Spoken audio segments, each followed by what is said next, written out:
When it comes to farmland closer to home, the big topic of concern is who is really behind some of the efforts to buy up land across North Dakota, and who exactly should the state be doing business with. KX News talked with Senator Kevin Cramer, who says that land is not just a valuable commodity, it's finite. We can't exactly get more farmland in the state.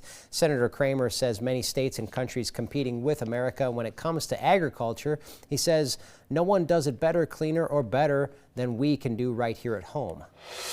I think it's the most noble enterprise that we have in the sense that we feed hungry people, and that when you're feeding hungry people around the world, in addition to your own, you're also affecting the geopolitics of the world. You're doing noble work. You're creating relationships where if you're not there, somebody else creates them.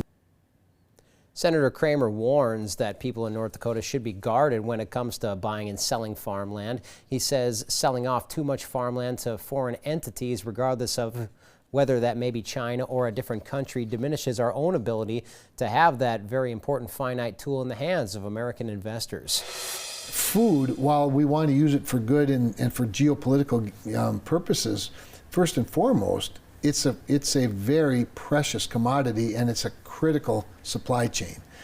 And if we ever lose that supply chain for our own use, we make ourselves and our own citizens much more vulnerable, much like with other things like critical minerals and pharmaceutical ingredients and whatnot. Senator Cramer shares that much of our economy is based on the premise that your land is your land, and that you can do what you wish with that very land within the parameters of good business relations and zoning laws.